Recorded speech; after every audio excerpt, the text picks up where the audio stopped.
नमस्कार। आज का मुद्दा में आपका स्वागत है। आज दिल्ली में पानी टखनों तक कुछ जगहों पर भरा हुआ है और जो कचरा है वो हम सबके कद से कहीं ऊंचा हो गया है।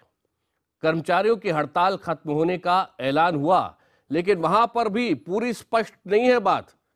18 में से क्या सिर्फ एक ही ऐसा संगठन है जो कि अपनी हड़ताल वापस ले चुका है? बाकी अभी भी हड़ताल पर है। इसकी भी पड़ताल करेंगे। आम आदमी पार्टी के नेता सिर पर टोपी और हाथ में झाड़ू लेकर निकल पड़े। इस दौरान कैमरों की चकाचौंध के बीच सफाई का ऐसा नाटक हुआ, ड्रामा हुआ, मानो दिल्ली बस कुछ ही देर में कूड़ा मुक्त हो जाएगी। लेकिन कैमरे हटे नहीं, इवेंट खत्म हुआ नहीं कि झाड़ू हाथ से छूट गई। इसके बाद चली तो केवल जुबान।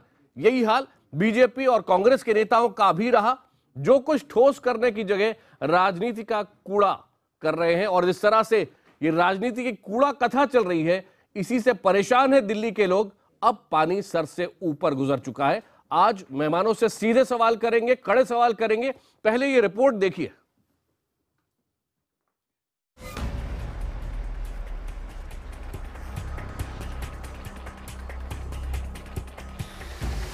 आम आदमी पार्टी कचरा पॉलिटिक्स कर रही है, गार्बेज पॉलिटिक्स कर रही है। जब हड़ताल खत्म हो गई तब ये लोग सफाई अभियान का ढोंग रच रहे हैं। ये भी राहुल गांधी की तरह फोटो सेशन में माहिर लोग हैं। जब हड़ताल थी तब क्यों नहीं ये निकले सफाई के लिए? शहनवाज हुसैन का ये बयान राजनीति की कूड़ा कथा में हर दल के नेताओं पर फिट बैठता है। उस पर जो चुनाव निशान झाड़ू लेकर सियासी गंदगी साफ करने का दंभ भरने निकले थे, और उस पर भी जिसके सबसे बड़े नेता स्वच्छता अभियान और स्मार्ट सिटी का झुंझुना लेकर बस्ती बस्ती गाते घूम रहे हैं। इन सब के रहते देश की राजधानी में बीते 12 दिनों में कूड़े का पहाड़ खड़ा होता रहा। सड़क पर, गलियों में, मोहल्लों में, हर तरफ। एमसीडी कर्मचारियों को वेतन देने के हाईकोर्ट के निर्देश के बाद जब हड़ताल खत्म हुई तो अगले दिन वो सभी कूड़े की गंध में दबी बची खुची सियासत को सूंघने फिर से निकल पड़े। बीते कुछ दिनों से जिनके सिर की टोपियां गायब हो गई थी, वो फिर नजर आने लगी। कोई सड़क के किनारे कागज के टुकड़े हटाने लगा, कोई कचरे के ढेर के पास सफाई करता नजर आया, तो कोई सफाई करवाता। जाहिर है ये कवायद फोटो खिंचाने, राजनीति चमकाने और बयानबाजी के लिए थी। सफाई कर्मचारियों को संदेश है कि आप चिंता ना करें। जब बीजेपी वाले जब आपकी तनख्वाह नहीं दे पा रहे तो हमने तनख्वाह भी दी और उनके साथ कंधे से कंधा मिलाकर दिल्ली की सफाई भी करेंगे। सिर्फ इसलिए कि दिल्ली में आम आदमी पार्टी की सरकार है, आप गंदगी इकट्ठा होने देंगे, आप कूड़ा इकट्ठा होने देंगे, एमसीडी उस पर भी राजनीति करेगी, भारतीय जनता पार्टी के लोग उस पर भी राजनीति करेंगे। हम ये नहीं होने देना चाहते। हम रोज ये काम नहीं कर सकते, लेकिन हम अपने सफाई कर्मचारियों, जो भाई हमारे बहने हैं, उनके साथ खड़े तो हो सकते हैं, उनकी मदद तो कर सकते हैं। लेकिन बीजेपी के लोग इस बात को समझने को तैयार नहीं है। वो सिर्फ राजनीति कर रहे हैं इस पूरे मसले पे। पैसे की कमी नहीं है, पारदर्शिता लाएंगे और सफाई कर्मचारी का हक जो है, अधिकार और सम्मान, हम कहीं से भी उस पर ठेस नहीं पहुंचने देंगे। ये वो लोग हैं जिन्हें 12 दिनों से जारी हड़ताल के दौरान गरीब सफाई कर्मचारियों की याद नहीं आई। 4 महीने से वेतन नहीं मिलने से उनके घर का चूल्हा जला या नहीं, किसी ने नहीं पूछा। किसी ने ये नहीं जानने की कोशिश की कि बीमार पिता और बच्चों का इलाज हो पाया या नहीं। कोई ये पूछने भी नहीं गया कि फीस नहीं भरने से बच्चों का स्कूल से नाम तो नहीं कट गया। हाँ, हड़ताल के दौरान एक शख्स इस पर सियासत करना नहीं भूला। उसे रामलीला मैदान की याद आई और कर्मचारियों से कह दिया, वेतन लेना है तो रामलीला मैदान आओ।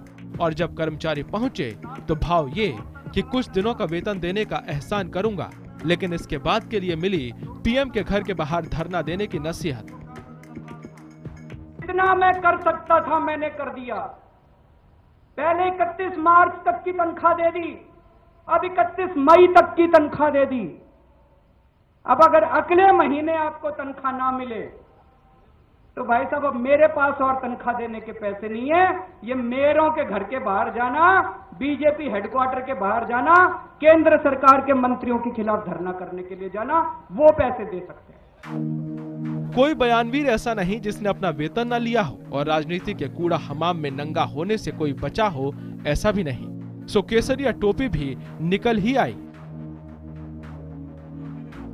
केजरीवाल साहब को गवर्नेंस करनी आती नहीं। नगर निगम में भारतीय जनता पार्टी के पार्षद, स्टैंडिंग कमेटी, नेता सदन, हमारे विधायक मिल करके 1500 मीट्रिक टन कूड़ा पूरी रात भर से 24/7 इस काम को करेंगे और 48 घंटे का हमारा टारगेट है। 48 घंटे के अंदर एक एक पार्षद अपने इलाके में जा रहा है। राजनीति की कूड़ा कथा में सियासी जमीन के लिए एक और शख्स तपती गर्मी में जमीन पर नजर आया। कांग्रेस के युवराज ने आम आदमी पार्टी और बीजेपी दोनों पर निशाना साधते हुए खुद उनकी जिम्मेदारी उठाने का भरोसा दिया।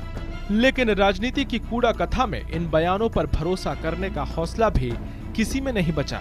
आखिर हर दिन गंदगी साफ करने वाले भी इन तस्वीरों के जरिए गंदी राजनीति को पहचान गए हैं। Bureau report, IBN7।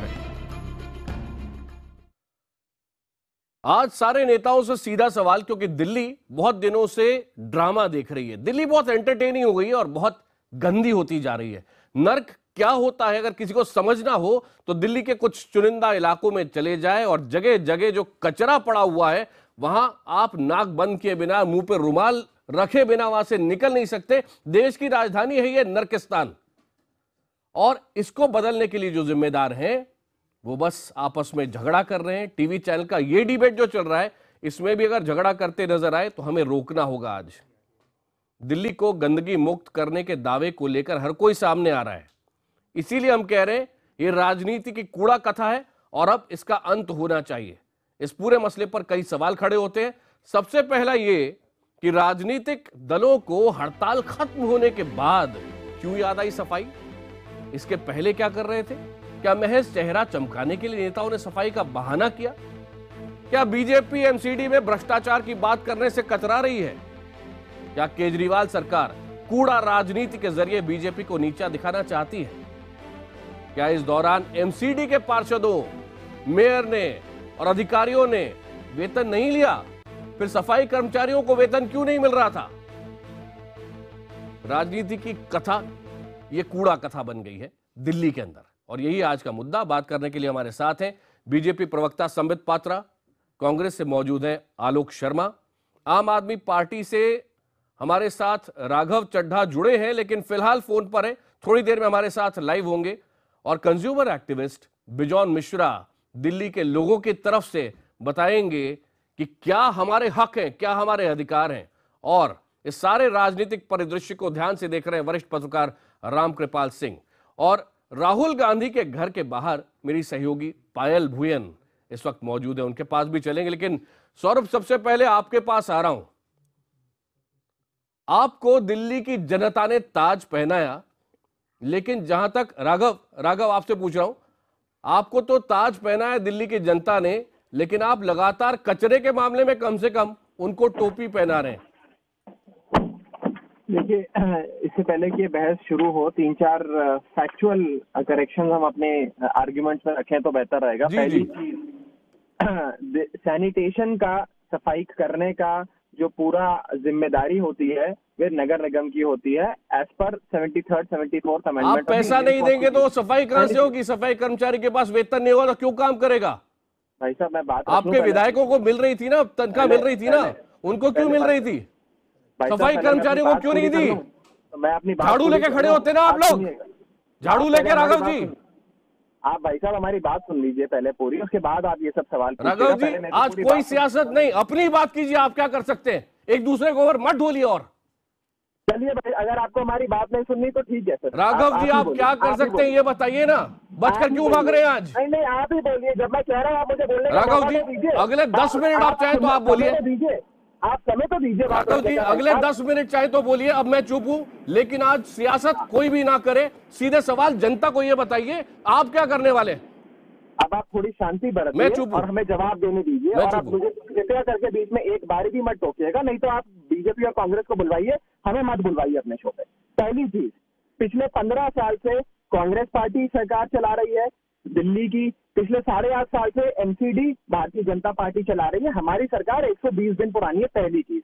दूसरी चीज, संविधान के 73rd 74th अमेंडमेंट और शेड्यूल 12 के हिसाब से जो सैनिटेशन होती है, सफाई की जिम्मेदारी होती है, वे नगर निगम की होती है, सरकार की नहीं होती। दूसरी चीज, तीसरी चीज आपने बात करी पैसे की, कि पैसे नहीं मिले सफाई कर्मचारियों को, इसलिए 4 महीने से उनको सैलरी नहीं मिली, इसलिए उन्होंने काम नहीं करा। अब इस पे आप मेरा जवाब ले लीजिए। जो नगर निगम है उनका बजट बनता है, जो उनको पैसा मिलता है वो उन्हें प्रॉपर्टी टैक्स से मिलता है, एडवर्टाइजमेंट टैक्स से मिलता है, रजिस्ट्रेशन फीस से मिलता है, और थोड़ा सा पैसा दिल्ली सरकार का जो रेवेन्यू होता है उसका ग्लोबल शेयर यानी कि 10.5% उसका मिलता है। जो 10.5% राघव जी हमेशा देते आ रहे हैं। तो जितनी दिल्ली सरकार की जिम्मेदारी है पैसा देने की, उसमें कभी भी कोई कमी नहीं करी गई, बल्कि हमारी सरकार ने तो पिछली सरकारों के हिसाब से 15 गुना ज्यादा, 15 टाइम ज्यादा पैसा दिया। राघव जी, ये है आपकी इजाजत से बोलूं, अब पैसा नहीं है तो क्यों नहीं है? आज उसकी फाइनेंशियल बैंकरप्सी है। राघव जी, अब ऐसा क्यों है? अब बोलूं आपकी इजाजत से। पार्षद की सैलरी रुकती नहीं, काउंसलर का फंड रुकता नहीं, लीगल एक्सपेंसेस रुकते, केवल गरीब सफाई कर्मचारी की सैलरी रोककर बैठे हैं। राघव जी, चुनाव नहीं हो रहा है, जानना जरूरी है। राघव जी बहुत बहुत धन्यवाद। आपने जो बोला वो प्राइमर जो है वो दिल्ली की जनता बहुत समझदार है, आप भी जानते हैं, ये सब डिटेल्स उनको पता है। अब मेरे को एक एक करके ये पूछना है, संबित जी, सीधे सीधे बीजेपी क्या कर सकती है कूड़े को खत्म करने के लिए? देखिए आकाश जी, आपने बिल्कुल सही कहा कि ये बहुत दुखद विषय है। दिल्ली कोई साधारण शहर नहीं, किसी भी शहर में ऐसा नहीं होना चाहिए। और हिंदुस्तान की राजधानी में जब इस प्रकार की राजनीति होती है, जब इस प्रकार से कूड़ा फैलता है, तो इसका संदेश पूरे विश्व में जाता है और बहुत बुरा संदेश गया है, इसमें कोई दो मत नहीं है। देखिए, कुछ टेक्निकलिटीज़ पे मैं तो किसी पे आरोप प्रत्यारोप नहीं करूंगा, टेक्निकलिटीज़ पे ही डिस्कस करूंगा। कल जब हाई कोर्ट में एक पिटीशन दायर हुआ, नहीं संबित जी मुझे सोल्यूशन बताइए प्लीज। यहाँ पे 3 देश बैठे, कांग्रेस के आलोक जी, रामकृपाल जी और बिजॉन, तीनों आप जब ये बोलना शुरू कर रहे हैं ना, और राघव जब बोल रहे थे, तीनों हंस रहे हैं। सोल्यूशन बताइए प्लीज। मैं सोल्यूशन बता रहा हूं, और इसीलिए मैं अपने जुबान से नहीं बोल के जो हाई कोर्ट के दोनों जजेस ने कल बोला है सोल्यूशन के रूप में, उसी को आपके सामने रख रहा हूं। ये जो कचरा जमा हुआ उसके लिए हाई कोर्ट ने 2-3 कारण ढूंढे हैं। उन्होंने कहा, मैं उनके वर्ड्स पढ़ देता हूं। हाई कोर्ट का कहना था, व्हाई शुड द पुअरेस्ट, सफाई कर्मचारियों के लिए, why should the poorest wait for their salary? We have gone past promises, people on ground are suffering, why should they work without a salary? उन्होंने कहा कि 4 महीने से तनख्वाह नहीं दी जा रही है, आप लोगों को तनख्वाह नहीं देंगे और कहेंगे कि वो काम करे, ऐसा तो नहीं होगा। दूसरी बात हाईकोर्ट ने कहा है, the court asked the Delhi government to call an immediate session. देखिए, जो नौशाद अहमद खान जो काउंसिल थे आम आदमी पार्टी के, उन्होंने कहा कि पैसा तब तक रिलीज नहीं हो सकता है जब तक बजट सेशन नहीं बैठेगा। संबित जी एक मिनट, इतने झूठ बोला जा रहा है आपके चैनल पे। नहीं, मैं झूठ नहीं बोल रहा हूँ। आज के टाइम्स ऑफ इंडिया में पूरा छपा है, पढ़ लीजिए ना, आप तो मेरे से ज्यादा पढ़े लिखे हैं। नहीं, देखिए, मैं लड़ाई नहीं कर सकता हूँ, मैं फैक्ट्स रख सकता हूँ, मैं ये सड़क के किनारे खड़े होकर तू मैं वाली लड़ाई नहीं कर सकता हूँ। आकाश जी, जब हमारे छोटे भाई चुप हो जाए तब हमसे बुलवा लीजिएगा। राघव जी, आपको मैं मौका दे रहा हूँ, आप क्यों कह रहे हैं कि संबित झूठ बोल रहे हैं? देखिए, ये जो बात हो रही है कि हमारे काउंसलर ने क्या, हमारे जो काउंसिल थे डिफेंडिंग काउंसिल, उन्होंने क्या दलील दी, इस प्रकार की जो एक टिप्पणी है बेबुनियाद है। आज बजट सेशन बुलाने की या इमरजेंसी सेशन बुलाने की तो कोई आवश्यकता नहीं है, क्योंकि वोटर अकाउंट में प्रावधान हुआ था 2800 करोड़ प्लांट फंड का और 1600 करोड़ नॉन प्लांट फंड का, उसी में से पैसा काट कर। चलिए, अब मैं बोल लूं, दिल्ली सरकार, ठीक है, अब क्या संबित को जवाब देने देंगे? संबित जी को जवाब देने देंगे? इतने प्यारे मीठे बोल मेरे बड़े भाई बोलते रहे, पर ये भी तो बता दीजिए कि भैया लड़िए मत। राघव, ये जो लड़ने की आदत है ना, इसी से दिल्ली बिगड़ रही है। आप देखिए, आप तो टीवी चैनल में ही लड़ रहे हैं, तो वास्तविक रूप में क्या हो रहा होगा जरा जनता सोचे। मैं आप सबसे रिक्वेस्ट कर रहा हूं, मैं बिना लड़े हुए मैं फैक्ट्स रखना चाहता हूं और बहुत प्यार और शांति से रखना चाहता हूं, और जो मैं बोल रहा हूं मैं तथ्यों के साथ, आज तमाम अखबारों में छपे हैं, मैं उसको आपके सामने रख रहा हूं। कोर्ट ने काउंसिल से पूछा कि अरे बजट सेशन नहीं हुआ है तो आप इमरजेंसी सेशन बुलाइए, पैसा तो रिलीज करिए, क्यों नहीं पैसा रिलीज कर रहे हैं? जब तक पैसा नहीं रिलीज होगा ये लोग जमीन पे काम कैसे करेंगे? अब बात आती, ये लड़ाई बिल्कुल बंद करे राघव, ये फरेबी लड़ाई बंद करे। जनता आपको सुन रही है। जो लोग टेलीविजन चैनल पे ही काम करने नहीं देते हैं, बोलने नहीं देते हैं, वो वास्तविक में क्या काम करने देते होंगे जनता देख रही है। मैं आपके बीच में बोल रहा था राघव, आप बोल लीजिए, मैं नहीं लड़ूंगा। नहीं, एक मिनट, मैं तो आप दोनों को रोक रहा हूं। क्योंकि मैं थोड़ा सा आपसे पॉजिटिव कुछ इनपुट चाहता हूं, एक दूसरे के ऊपर ना डोले। सभी थोड़ा सा मुझे मौका दें, और भी गेस्ट है, मैं आपके पास लौट रहा हूं। आलोक जी मुझे 5 मिनट दीजिए, क्योंकि मैं बिल्कुल 5 मिनट का मेरे बीच में सब लोग बोलना शुरू कर देते हैं। मैं किसी के बीच में कभी नहीं बोलता हूं, मैं अपने फैक्ट्स को रखना चाहता हूं। आप देखिए, जब 2012 में ट्राइफरकेशन हुआ एमसीडी का, कोई भी संगठन संस्था हो, जब तक वो वायबिलिटी नहीं होगी, उसके पास पैसे नहीं होंगे, वो काम नहीं कर पाएगी। नॉर्थ दिल्ली एमसीडी और ईस्ट दिल्ली एमसीडी दोनों की वायबिलिटी नहीं है। 1800 करोड़ से 2100 करोड़ रुपए उसी के बारे में मैं आता हूं, थोड़ा सा रुकें। बस बता दूं कि इस वक्त आप लाइव विजुअल्स देख रहे हैं, राहुल गांधी स्क्रीन पर है, और थोड़ा सा सुन ले इस वक्त वहां क्या बात हो रही है, अगर वहां का ऑडियो आता है तो। यहाँ पे सफाई कर्मचारियों से मिल रहे हैं राहुल गांधी। तमाम जो सफाई कर्मचारी राहुल गांधी को यहाँ पे शुक्रिया अदा करने आए हैं। मुख्यतः ये वार्ड नंबर 236 जो ईस्ट दिल्ली का है, वो कर्मचारी यहाँ पर राहुल गांधी का शुक्रिया अदा करने आए। चाहे तमाम अपनी शिकायतें भी यहाँ पर राहुल गांधी को बताने आए हैं, क्योंकि कहीं ना कहीं इनको लगता है कि जो 493 करोड़ रुपए यहाँ पर जो दिए गए हैं वो सिर्फ मई तक की सैलरी है, और उसके बाद दोबारा से ये ऐसा फिर से नौबत आ सकती है जब एमसीडी कर्मचारी दोबारा से प्रोटेस्ट करे, धरना दे, और दिल्ली फिर उसी चौराहे पर आकर खड़ी हो जाए। और पायल भुयन इस वक्त हमें ये जानकारी दे रही है, और आगे बढ़ते हुए यहाँ पर आ रहे हैं। ठीक। तो राहुल गांधी इस वक्त सफाई कर्मचारियों से मिल रहे हैं। आलोक जी, थोड़ा सा ये समझना चाहता हूं कि कोई आज 13वां दिन बोल रहा है, 13वीं कचरे की आज होनी थी, लेकिन दिल्ली लोग को छोड़कर जाने को तैयार नहीं है, क्योंकि सियासत इतनी जबरदस्त हो रही है। आपसे मेरा सीधा सवाल ये है कि 12वें दिन राहुल गांधी उंगली कटाकर शहीद बनना चाहते हैं। ना तो आप एमसीडी में हैं, ना आप केंद्र में हैं, तो आप क्या कर रहे हैं यहाँ पे? आपकी भूमिका क्या सफाई कर्मचारियों को भड़काने की है? मैं समझता हूं कि तीनों ही कॉर्पोरेशंस के अंदर लीडर ऑफ अपोजिशन कांग्रेस का है, तो हमारी भूमिका पूरी तरह से विपक्ष। तो सॉल्यूशन में आप कैसे मदद करेंगे? बिल्कुल सॉल्यूशन में हम तो बार बार कह रहे हैं कि 15 साल में जो चीज नहीं हुई वो 3 महीने के अंदर क्यों हो रही है। पार्टी केजरीवाल के नेता अभी कह रहे थे कि पैसे की दिल्ली के अंदर कोई कमी नहीं है, उसके बाद फिर रामलीला मैदान में जाकर कहते हैं मई तक का दे दिया है, जैसे एहसान कर दिया उन्होंने, और उसके बाद गायब हो जाएंगे। उसके बाद केंद्रीय मंत्रियों से मांगिए, जो बीजेपी ट्राइफरकेशन का रोना रो रही है उनसे पूछिए ना कि 7.5 लाख एक सफाई कर्मचारी का पिछले 8 वर्षों का वो एरियर्स के रूप में उसकी वर्दी के पैसे, उसके ड्रेसेस के पैसे, जूतों के पैसे, आज तक सफाई कर्मचारियों का आपने पैसा नहीं दिया। राहुल गांधी क्या कह रहे हैं इस वक्त? अजय राहुल जी आप वाले हो या बीजेपी के लोगों, सफाई अभियान में आज लगे 13 दिन तक कोई सफाई नहीं था, हड़ताल के बाद सफाई कर रहे हैं। देखिए भैया, मैंने कल भी कहा कि सफाई कर्मचारियों की जो मांगे हैं वो जरूरी है। तो मैंने कल कहा था कि अगर बीजेपी कहती है कि आपकी जिम्मेदारी है, आप कहती है बीजेपी की जिम्मेदारी है, तो मैंने कहा था कि जहां भी इनको जरूरत पड़ेगी वहाँ मैं इनके लिए खड़ा हूँ। कल भी खड़ा था, और आने वाले समय में इनको अगर मेरी ज़रूरत पड़ी तो मैं इनके साथ खड़े होने के लिए कहीं भी तैयार हूँ, इनकी लड़ाई लड़ने के लिए कहीं भी तैयार हूँ। मैं 12 दिनों से मेरी सोच है कि जब शहर चलता है उसमें सब लोगों को मिलकर चलना चाहिए, चाहे वो गरीब हो अमीर हो, और उस सोच को मैं आगे बढ़ाऊँ। राहुल जी, राहुल जी 12 दिनों से दिल्ली साफ नहीं हो पाई। जब आप लोगों से मिलने गए, सफाई कर्मचारियों से मिलने गए, उसके बाद दिल्ली सरकार और दूसरे नेता सक्रिय दिखाई दिए। क्या माना जाए कि राहुल गांधी की वजह से सब कुछ हुआ है?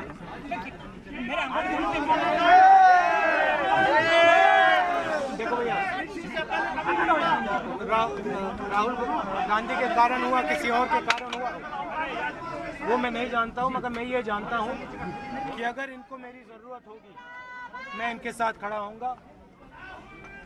कल तो मैंने 15 मिनट दिए हैं, मैं घंटे, दिन, महीने, साल जिंदगी देने को तैयार हूँ। जहाँ भी इनको, और मैं सिर्फ सफाई कर्मचारियों की बात नहीं कर रहा हूँ, जहाँ भी शहर में गरीब व्यक्ति है, जहाँ भी उसको दबाया जा रहा है, जहाँ भी उसको पिछड़ा जा रहा है, जहाँ भी सूट बूट के लोग, चाहे वो आम आदमी के लोग हों, जहाँ भी वो इनका काम नहीं कर रहे हैं, वहाँ मैं इनके साथ खड़ा होऊंगा, दिखाऊंगा।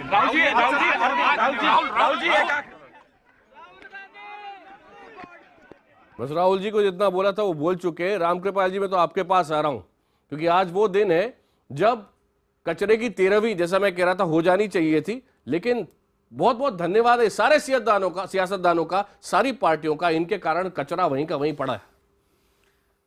देखिए अभी हालांकि मैं मानता हूं कि आलोक जी शायद कुछ कहना चाह रहे थे, अभी इनको भी सुन लेता तो फिर मैं बोलता। आपने जो ये हेडलाइन दी है ना, इन्होंने पूरे समाज को कचरे पर बिठा दिया है, उसमें हम लोग भी शामिल हैं और इसमें तीनों पार्टियां गुनहगार हैं। अभी राघव जी जो बातें कर रहे थे उनके बहुत सारे तर्क सही हैं अपनी जगह पे, लेकिन एक बात बताऊं, इनके मैनिफेस्टो में पेज नंबर 17 पे लिखा हुआ है कि दिल्ली को साफ सुथरा स्वच्छ दिल्ली दूंगा। जिस समय ये बात लिख रहे थे आप पार्टी वाले, उस समय भी एमसीडी बीजेपी के कब्जे में ही थी। उस समय भी आज की जो व्यवस्था है उसमें कोई परिवर्तन नहीं हुआ है, तब भी एमसीडी का विभाजन हो चुका था, शीला दीक्षित के जमाने में सब कुछ था। जब आप उसके बाद लिख रहे थे तो आज ये सारे तर्क, आपके जितने भी तर्क हैं, आप उन तर्कों का कोई मतलब नहीं होता है। और कल जब ये घोषणा हो गई कि हड़ताल खत्म हो जाएगी, जब राहुल गांधी भी वहां हुआ है, उसके बाद आज अचानक जब पता चल गया कि कूड़ा उठाए जाने वाला है, उठने वाला है, तो कूड़ा उठने के पहले उसमें थोड़ा और कूड़ा डालने की प्रक्रिया जो सुबह से चल रही है, ये फोटो अपॉर्चुनिटी जिसको देख रहे हैं सारी पार्टियां, ये बिल्कुल वही है कि सब सारी की सारी पार्टियां इसमें, मैं अगर एक लाइन में कहूं कि तीनों पार्टियां इस गंदगी में शरीक हैं और जनता के सामने इन्हीं गंदगी में से कुछ चुनने के अलावा और कोई विकल्प नहीं है। इस मजबूरी का फायदा तीनों पार्टियां उठा रही हैं। बीजेपी भी वही सब वो कर रही है। संबित जी बहुत सारे तर्क दे रहे थे तमाम तरह का, लेकिन आज जो टाइम्स ऑफ इंडिया को उदाहरण दे रहे थे, उसी टाइम्स ऑफ इंडिया में लिखा है कि ये समस्या का निदान नहीं है। कल को ईस्ट और नॉर्थ एमसीडी, इनके पास आमदनी है ही नहीं, आमदनी के वे तरीके नहीं है जो साउथ दिल्ली के पास है। आपने इसकी कोई व्यवस्था मुकम्मल की ही नहीं है, ये बंटवारा ही नकली था। और जिसके पास आमदनी नहीं होगी फिर वही होगा, आगे चल करके फिर तनख्वाह देने खर्च नहीं आएंगे, फिर ये सियासी झगड़ा होगा। लेकिन मुझे ये लग रहा है कि अब जब इशू न हो तो पॉलिटिकल पार्टीज की दरिद्रता ये हो गई है कि वो कूड़े को इशू बनाएंगी और कूड़ा इकट्ठा करेंगी ताकि कोई न कोई उनको मुद्दा मिले। एक ब्रेक मुझे यहाँ लेना है, लेकिन एक ड्रामा ये है जो स्क्रीन पर आपको नजर आ रहा है, जिसमें राहुल गांधी जी को अभी पगड़ी पहनाई जा रही थी सफाई कर्मचारियों के बीच। एक ड्रामा आज आम आदमी पार्टी और बीजेपी के नेताओं ने किया। नहीं एक मिनट, एक उन्होंने भी किया।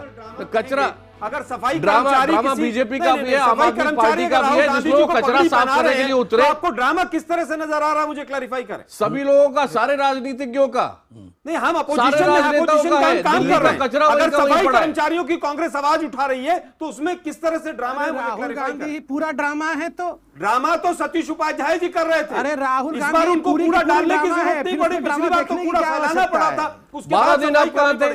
12 दिन कहां थे राहुल गांधी? 12 दिन कहां थे? दोनों दल कहां थे? ये दोनों पार्टी जो हड़ताल खत्म होने के करीब, दोनों पार्टियां स्वच्छता अभियान का ढिंडोरा पीट रही हैं। जनता बहुत परेशान है, जनता बहुत परेशान है।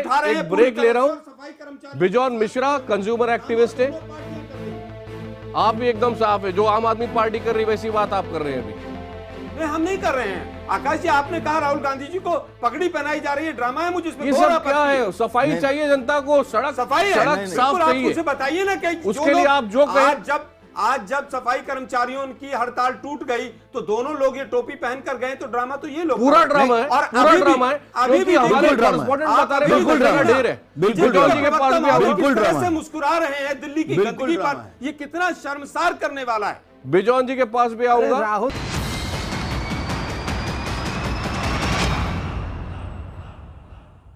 राजनीति की कूड़ा कथा सुनाने के लिए मजबूर हैं हम, क्योंकि दिल्ली नर्क में बदलती जा रही है। और इस वक्त हमारे साथ कुछ खास मेहमान मौजूद हैं। आलोक जी से ब्रेक के पहले बात हो रही थी ड्रामे के बारे में, जो दिल्ली बहुत लंबे समय से देख रही है। तीनों जो दल है उनके बारे में। आलोक जी, मैं जानता हूं आप बहुत खुश नहीं है, आपके पास भी आऊंगा, लेकिन इस वक्त हमारे और मेहमानों में भी बीजेपी प्रवक्ता संबित पात्रा हमारे साथ हैं, आम आदमी पार्टी से राघव चड्ढा हमारे साथ लाइव अब आ चुके हैं, कंज्यूमर एक्टिविस्ट बिजॉन मिश्रा कुछ सवाल भी पूछना चाहते हैं, उनके पास भी जाएंगे, और रामकृपाल सिंह जी वरिष्ठ पत्रकार हमारे साथ हैं। लेकिन आगे बढ़ने से पहले मैं आपको अरविंद केजरीवाल जी ने जो कहा है वो सुनवाना चाहता हूं, क्योंकि सॉल्यूशन दिल्ली के कूड़े की समस्या का अभी हुआ नहीं है। सुनिए पहले। जितना मैं कर सकता था मैंने कर दिया। पहले 31 मार्च तक की तनख्वाह दे दी, अब 31 मई तक की तनख्वाह दे दी। अब अगर अगले महीने आपको तनख्वाह ना मिले तो भाई साहब अब मेरे पास और तनख्वाह देने के पैसे नहीं है, ये मेयरों के घर के बाहर जाना, बीजेपी हेडक्वार्टर के बाहर जाना, केंद्र सरकार के मंत्रियों के खिलाफ धरना करने के लिए जाना, वो पैसे दे सकते हैं। राघव जी, तो आपने हाथ ऊपर कर दिए हैं, आपने कह दिया है कि अगली बार सीधे केंद्र के पास जाना। और इसके पीछे की कहानी जो सफाई कर्मचारी हमें बता रहे थे, उनका आरोप यह है कि पहले केजरीवाल जी ने कहा कि मैं घोषणा तभी करूंगा जब आप सब समर्थन में मेरे साथ आएंगे, तब मैं आपका वेतन दूंगा। आप वहां आके खड़े होइए, फिर मेरा भाषण सुनिए, और उसके बाद उन्होंने अनाउंसमेंट किया रामलीला मैदान पे। देखिए, जो ये स्पेक्युलेटिव बात आपने कही कि आपको कुछ सूत्रों से पता लगा है किसी कर्मचारी का कुछ बयान किया, उस पर तो मैं टिप्पणी नहीं करूंगा। कोई अधिकृत बयान तो मेरे को लगता नहीं कि है। अच्छा, जहां तक कोशिश करता हूं आपको सुनवाने की। मुख्यमंत्री साहब ने जो बात कही उसको मैं बिल्कुल एंडोर्स करते हुए सब्सटैंशिएट करने की कोशिश करूंगा। और मैं आपको ये स्पष्ट तौर पर, देखिए भाई साहब पहले बोलने दीजिए हमें। जो आदरणीय मुख्यमंत्री साहब ने जो बात रखी उनके सामने मैं आपको ये बताना चाहूंगा और आपके माध्यम से दिल्ली की जनता को बताना चाहूंगा कि दिल्ली सरकार की जितनी कमाई होती है उसका 10.5% उनको एमसीडी को देना पड़ता है, जो भारतीय जनता पार्टी चलाती है। वे समय समय पर देते रहे हैं। हमने इस बारी 15 गुना उससे ज्यादा पैसा दे दिया है। हमारा भी छोटा सा बजट है, हमें भी प्लान्ड और नॉन प्लान्ड बजट है। अपना पेट काट कर, जेबें काट कर इधर उधर से पैसा का जो कहीं से जोड़कर देना पड़ता है। राघव जी, हमने इस बार भी दे दिया। राघव जी, आप और संबित जी जो डिटेल समझा रहे हैं ना, वो जनता को पता है। जो एमसीडी चला रही है, जिसके अपने रेवेन्यू सोर्सेज हैं, चाहे वो प्रॉपर्टी टैक्स हो, एडवर्टाइजमेंट टैक्स हो, रजिस्ट्रेशन फी हो, वे वहां से पैसा नहीं कमा पा रही है। दूसरी बात, भ्रष्टाचार इतना है। तीसरी बात, फाइनेंशियल बैंकरप्सी हो गई है। तो भाई साहब, जो 8.5 साल से एमसीडी में जिसकी सरकार है, उस पार्टी की जिम्मेदारी बनती है उनसे सवाल पूछने चाहिए। और वही हमारे मुख्यमंत्री साहब ने कहा कि भारतीय जनता पार्टी से पूछी नहीं पिछले 8.5 साल से एमसीडी में क्या ऐसा भ्रष्टाचार हो रहा है या ऐसा क्या फाइनेंशियल इनडिसिप्लिन हो रहा है कि आज दिवालिया हो गए हमारे आपके पास। बिल्कुल भारतीय जनता पार्टी को इसका जवाब देना चाहिए। आप जवाब दें इस बात का, बोल दूं, आप जवाब दें इस बात का, फिर उसके बाद मैं बेजवान जी के पास जा रहा हूं। दे देता हूं, सोल्यूशन दे देता हूं, सोल्यूशन दे रहा हूं। यहाँ अगर यदि भारतीय जनता पार्टी नगर निगम नहीं आए हैं ना, फैला हुआ है। देखिए आकाश जी, मैं तो इतना कहना चाहता हूं, मैं क्यों अपने शब्द कहूं, मैं तो हाईकोर्ट के ही शब्द कह दूंगा। हाईकोर्ट ने इनको भीषण तरह से फटकार लगाया। मैं विश्वास से आपको कह रहा हूं, दिल्ली सरकार नगर निगम चलाएगी, बीच में बोलने का अच्छा चलाएगी। कितने घबराए हुए हैं, आप जवाब भी नहीं सुनते हैं। राघव, ये फॉर गॉड से इस प्रकार नहीं चलेगा। आप जिस प्रकार टीवी डिबेट में कर रहे हैं, ठीक उसी प्रकार आप शासन में भी कर रहे हैं। शासन में भी आप यही कर रहे हैं जैसा आप टीवी डिबेट में कर रहे हैं। एक मिनट, आपको सबको रोक रहा हूं क्योंकि जनता जो बेहद नाराज है, उसकी तरफ से कंज्यूमर एक्टिविस्ट बिजॉन मिश्रा है। एक एक सवाल दोनों से पूछना चाहते हैं क्योंकि दोनों जिम्मेदार हैं, आम आदमी पार्टी से भी और बीजेपी से भी। पहले सीधे सीधे आम आदमी पार्टी से पूछिए। राघव चड्ढा आपके साथ है, बिजॉन मिश्रा जी। आपको जनता ने एक जिम्मेदारी दिया और आपको आप चुनकर आए गवर्न करने के लिए दिल्ली। और जब आप आए, आपको बहुत क्लियरली मालूम रहा कि आपको क्या क्या करना है, क्योंकि आपने मैनिफेस्टो में लिखे। और जनता केवल इतना ही उम्मीद कर रहे हैं कि जो भी प्रॉमिस आप किए हैं उसको आप पूरा निभाइए, क्योंकि आप यदि हमसे कर ले रहे हैं, हम लोग सब कर दे रहे हैं, आपको उस ढंग से दे रहे हैं जो आप हमसे ले रहे हैं, और एडवांस में ले रहे हैं हमसे। हम कोई भी खरीदारी कर रहे हैं, आप हमसे टैक्स ले रहे हैं। आप कुछ भी कर रहे हैं, हम कोई भी एक्टिविटी कर रहे हैं, कमर्शियल एक्टिविटी, आप हमसे टैक्स ले रहे हैं। हम उपभोक्ता होते हुए हम आपको कर दे रहे हैं। एक साबुन खरीद रहे हैं, उस पर भी हम कर दे रहे हैं। ये सारे कर क्यों दे रहे हैं? इसलिए दे रहे हैं क्योंकि आप सही ढंग से सरकार को चलाइए। आप लोग आपस में यदि लड़ेंगे, आप लोग यदि आपस में तू मैं करेंगे और हम लोगों को यदि कोर्ट जाना पड़े इसको लेकर, तो आपने क्या काम किया? इसके मतलब सुनवाई नहीं हो रही है। हम कोर्ट क्यों दौड़ रहे हैं? हम कोर्ट इसलिए जा रहे हैं, कोर्ट से हम क्यों डायरेक्शन ले रहे हैं? हम डायरेक्शन इसलिए ले रहे हैं क्योंकि आप लोग फेल हो रहे हैं। आप लोगों को जो जिम्मेदारी दिया गया है आप वो नहीं कर पा रहे हैं। तो ये आप मानिए, ये सर के सबके सामने बोलिए कि हम फेल हो गए, हम काबिल नहीं है, हम चलाने लायक नहीं है, हमारे पास लोग नहीं है, हमारे पास पैसे नहीं है, आप रिजाइन कीजिए। आप यदि नहीं चला सकते तो क्यों सरकार लिए हैं? राघव जी, सवाल तो हम ये कहना चाहेंगे कि आप इस ढंग से काम कीजिए, कि आप इस ढंग से जानकारी नहीं है कि एमसीडी कि लोग आपको विश्वास करें, लोग आपको मान्यता दें, लोग आपको जिसलिए लाए हैं उसके लिए। उनको जवाब इसलिए हम ये कहना चाह रहे हैं, या तो आप कर लेना बंद कर दीजिए हमसे, बिजॉन जी आप हमसे कर मत लीजिए। आपके पेज 17 पे मैनिफेस्टो में था ना क्लीन दिल्ली। राघव जी आपसे ही सीधा सवाल है, कंज्यूमर एक्टिविस्ट बिजॉन मिश्रा। मैं जवाब दे देता हूँ। हाँ नहीं, मैं जवाब दे देता हूँ, या मैं जवाब दे रहा हूँ। जी मैं जवाब देता हूं। देखिए, जहां तक पेज 17 हमारे मैनिफेस्टो का आप जो हवाला दे रहे हैं वो बिल्कुल है, और उसके अंदर हमने पॉइंट्स दिए कि हम क्या क्या काम करेंगे। प्लास्टिक बैग्स को बैन करेंगे दिल्ली में, इस प्रकार की 4-5 पॉलिसी डिसीजन तो पहले हटाए। ये पॉलिसी डिसीजन दिल्ली सरकार आएगी, अपनाएगी, जिससे दिल्ली स्वच्छ होगी। जहां तक सैनिटेशन की बात है, जहां तक सफाई की बात है, मैं मिश्रा साहब को फिर बताना चाहूंगा, बड़े सीनियर व्यक्ति हैं, मैं कल भी इनसे बहस कर रहा था एक चैनल पर, कि अनुच्छेद जो संविधान का 73rd 74th अमेंडमेंट हुआ, उसमें नगर निगम जब बने, पंचायती राज सिस्टम आया, नगर निगमों को बाकायदा तरीके से सैनिटेशन सफाई की जिम्मेदारी दी गई। तो पहले तो आपको यह समझना पड़ेगा कि दिल्ली में सफाई करने की जिम्मेदारी नगर निगम की है। पहली चीज, सैलरी देने की जिम्मेदारी नगर निगम की है, कार्डर रिक्रूट करने की जिम्मेदारी नगर निगम की है। नगर निगम में 8 साल से बीजेपी है, पर मिश्रा साहब के सदैव से सवाल केवल आम आदमी पार्टी के लिए रही है। अरे जब आपकी इच्छा होगी तो आप एलजी के काम भी करना चाहते हैं सारे, लेकिन जब एमसीडी की बात होती है तो आप अपने मैनिफेस्टो छोड़ दे, सोल्यूशन बताइए ना। हम चलाएंगे नगर निगम को, छोड़ दे नगर निगम हम चलाएंगे। अरे जो चलाना है उसको चलाइए, ऐसे चलाना है उसको सही ढंग से चलाइए। साहब नगर निगम को छोड़ दीजिए और ऐसे लोगों को दे दीजिए जो डिग्री भी फर्जी है, जिनकी जिनको अपनी फर्जी डिग्रियां साफ करने में टाइम लग रहा है, उनको नगर पुलिस छोड़ दीजिए, लेफ्टिनेंट गवर्नर छोड़ दीजिए, सब कुछ हम चला लेंगे, देश छोड़ दीजिए वो हम चला लेंगे। इसी कॉन्स्टिट्यूशन क्या फायदा है, कॉन्स्टिट्यूशन लाने का क्या फायदा है हमारे देश में? राघव चड्डा आम आदमी पार्टी के प्रवक्ता ने जो अभी कहा कि भारतीय जनता पार्टी एमसीडी छोड़ दे, इसीलिए अरविंद केजरीवाल जी पैसा नहीं रिलीज करते हैं। आप एक साधारण सी बात बताइए, जब बेचारे सफाई कर्मचारी, इसीलिए आप लोग राजनीति कर रहे हैं कि दिल्ली की जनता ने आम आदमी पार्टी को वोट और दिया, मुख्यमंत्री को कहते हैं कि आप हमारी तरफ लीजिए, तो मुख्यमंत्री क्या कहते हैं कि मैं रामलीला मैदान में बताऊंगा। अरे रामलीला मैदान में क्यों बताएंगे?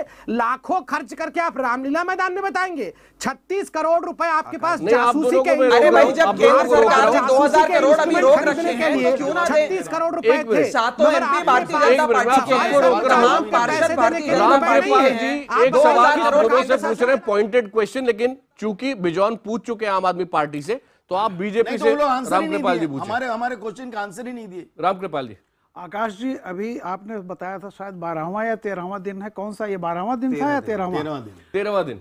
याद कीजिए, अभी 2 दिन पहले यानी 10 दिन पहले भी दिल्ली में कूड़े का ढेर था। 2 दिन पहले इसी मुल्क में, इसी टीवी पर, सारी जगह पे आप पार्टी और बीजेपी, जी आप पार्टी तोमर की गिरफ्तारी को लेकर के सुबह से शाम तक चिल्ला रही थी। कहीं भी कोई भी नेता, ना बीजेपी का नेता ना आप पार्टी का नेता, 10 दिन से कूड़े इकट्ठे हो रहे थे, उसकी तुलना में वो ज्यादा महत्वपूर्ण था। और ये बात बार बार ये चिल्लाया जा रहा था आप पार्टी की तरफ से, वो अपराधी है क्या, वो अपराधी है क्या। आज उसी बस्सी ने कह दिया कि आईपीसी की धाराएं जो लगाई गई थी 460, 471, 472, 420, उसके बावजूद ये सवाल किया जा रहा था कि अपराधी है क्या। आज उसने कह दिया कि yes, if these are the, ये सारी चीजें हैं जो लग रहा है, जो साक्ष्य मिल रहे हैं, उससे लग रहा है कि यस। मेरा यह कहना है कि कल तक, 2 दिन पहले तक, न बीजेपी को, न आप पार्टी को, और मैं बहुत हद तक कहूंगा न कांग्रेस को, किसी को 10 दिनों से कूड़ा नहीं दिखाई पड़ रहा था। और कल जब से सुप्रीम कोर्ट एक्टिव हुई, हाई कोर्ट एक्टिव हुई, जब लगा कि जुडिशियरी इस मामले में ले रही है और कोई सोल्यूशन निकल जाएगा, तो सारा टॉपिक चेंज हो गया। अभी राघव जी एक बात कह रहे थे, नगर निगम हमारे अंडर में नहीं आता, और उन्होंने कहा कि हाँ, हमने स्वच्छता का वादा किया है मैनिफेस्टो में। तो ये बताइए कि जब स्वच्छता का वादा किया था, उस समय आपको पता था कि नगर निगम आपके अंडर में नहीं है? नहीं, और इन लोगों को मालूम नहीं है कि रोज कूड़ा निकलता है, इनका जो काम है वो नहीं करेंगे। वो जवाब दूंगा। 1 मिनट। जी जी राघव, आप बोले। देखिए 3-4 प्रकार की चीजें आपके समक्ष रखना चाहूंगा। पहली चीज तो यह है कि भारतीय जनता पार्टी के प्रधानमंत्री जो बने वरिष्ठ नेता उन लोगों ने स्वच्छता अभियान की शुरुआत करी। चीजें रखने की उन्होंने आवश्यकता कहा नहीं है, स्वच्छता अभियान, जिसकी आवश्यकता कहा है वो तो स्वच्छता दे रहे अभियान हैं। शुरू करेंगे, पूरी देश को स्वच्छ करेंगे, स्वच्छता अभियान लाएंगे। स्वच्छता अभियान 2 अक्टूबर को करा, हम भी स्वच्छता अभियान में शामिल हुए 2 अक्टूबर को, हमारे नेता भी उतरे और हमने एक सस्टेन्ड कैंपेन 2-3 महीनों तक करा। 10,000 सफाई कर्मचारियों के पैसे को मारने का काम आपने हमने भागीदारी ली। परंतु जिस प्रकार से बीजेपी ने स्वच्छता अभियान को ही छोड़ दिया है, गरीब सफाई सभ्यता से बहस करते, सुन लीजिए, अब घबराइए मत, जिस प्रकार का सुन लीजिए। और रामकृपाल जी सुन लीजिए, रामकृपाल जी के भी सदैव कठोर सवाल हमारे लिए होते हैं। रामकृपाल जी कभी भी बीजेपी से कोई सवाल नहीं पूछते तो मैं उनको बोल दूं कि कम से कम बीजेपी से इतना तो पूछ लीजिए, 6 बिलियन डॉलर्स की क्रेडिट लाइन।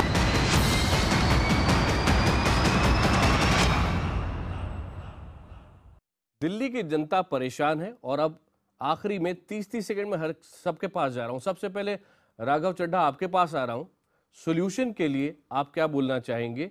खुद आम आदमी पार्टी और दिल्ली सरकार क्या कर सकती है? आपकी बीजेपी से क्या अपेक्षा है?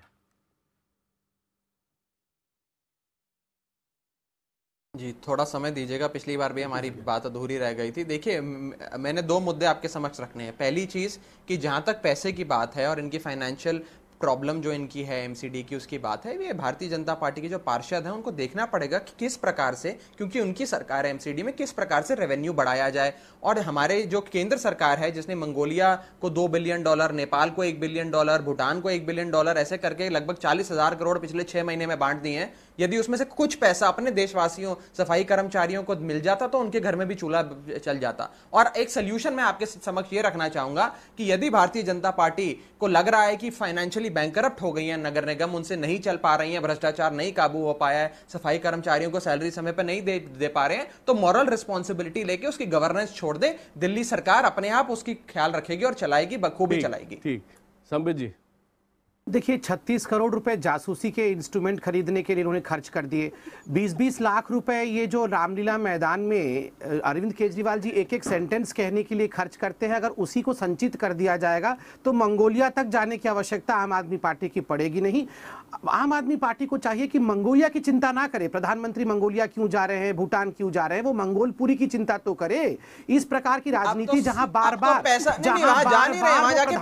के साथ अपने आप को कंपेयर करते हैं, अब यही ये बिल्कुल उचित नहीं है। आज पैसा लेने के लिए मंगोलिया जाना पड़ता है संबित जी।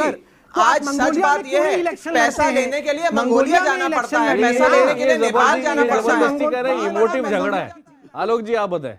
देखिए मैं समझता हूँ दोनों ही पार्टियां जिन्होंने वादे किए थे कि दिल्ली को स्मार्ट सिटी और किस तरह से हम वर्ल्ड क्लास कैपिटल बनाएंगे, वो टीवी चैनल पर झगड़ रहे हैं कि किसके कौन से अधिकार हैं। कोई 73rd अमेंडमेंट पढ़ा रहा है, कोई हाई कोर्ट के ऑर्डर पढ़ा रहा है। लेकिन बीजेपी से पूछना चाहता हूं कि हाई कोर्ट ने पिछले 5 महीने में 5 बार कॉर्पोरेशन को फटकार लगाई है, वो ऑर्डर संबित जी कभी लेकर नहीं टीवी चैनल पर बैठते हैं। और राघव चड्ढा जी जो बैठे हुए हैं उनकी पार्टी केजरीवाल से मैं पूछना चाहता हूं कि आप पहले डिग्रियों का सफाया कर लीजिए, जो जाली डिग्रियां आपके घर में, उसके बाद दिल्ली की बात कीजिएगा, क्योंकि आपने हमेशा यू टर्न लिए हैं। आप मुझे केवल ये बता दीजिए, आप 74th अमेंडमेंट में कहते हैं कि कॉर्पोरेशन को अपना पैसा जनरेट करना चाहिए, लेकिन उसी आर्टिकल में, उसी अमेंडमेंट में ये भी लिखा है कि उस राज्य की सरकार ही कॉर्पोरेशन की मदद करेगी जिस राज्य में कॉर्पोरेशन होगा। लेकिन बड़ा दुखद है कि आप दोनों लोग केवल और केवल आरोप और दिल्ली जो है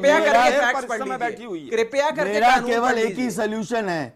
वैसे राहुल जी कब तक खड़े रहेंगे? नहीं, आप बता दीजिए। सतीश उपाध्याय जी कल भी वहां पर ड्यूटी देने जाएंगे क्या सफाई करने? और राघव चड्ढा जी बता दें कि आपके नेता जो हैं वो कल भी सबकी आवाज बंद। सिर्फ दिल्ली के लोगों के रिप्रेजेंटेटिव के तौर पे मैं चाह रहा हूं कंज्यूमर्स की तरफ से बिजॉन जी बोले। हम लोग ये देखना चाहेंगे कि आप लोग टीवी में ना झगड़ा करके आपस में बैठकर एक ऐसा सोल्यूशन निकालिए जो सस्टेनेबल हो और हम लोग सबको ऐसा एक इंस्टीट्यूशन मिले जो सही काम सही ढंग से कर सके।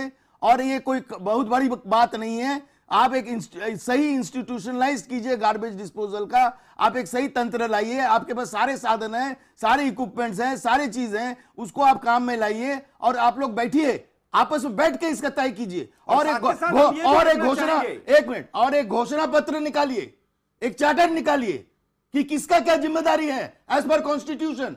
कॉन्स्टिट्यूशन क्या बोलते हैं, और हर पार्टी को, ऑपोजिशन हो या रूलिंग हो, आप लोग सब मिलकर बैठिए, बैठ के एक घोषणा पत्र निकालिए ताकि हम लोग दिल्ली में कचरे के साथ ना सोएं और कचरे से फ्लडेड नहीं हो जाएं। बहुत बहुत धन्यवाद, बहुत बहुत धन्यवाद आप सबका। देखना चाहेगी कि बीजेपी और आम आदमी पार्टी के नेता और आप भी तो जुड़ेंगे ना साथ में, आपके नेता भी। ठीक, राजनीतिक दल राजनीति तो करेंगे ही, लेकिन इसके बीच में से ही सॉल्यूशन निकालना बहुत जरूरी है। दलों को अब ये समझना होगा कि जनता का सब्र का प्याला अब पूरा भर चुका है। अब राजनीति जनता देखना नहीं चाहती।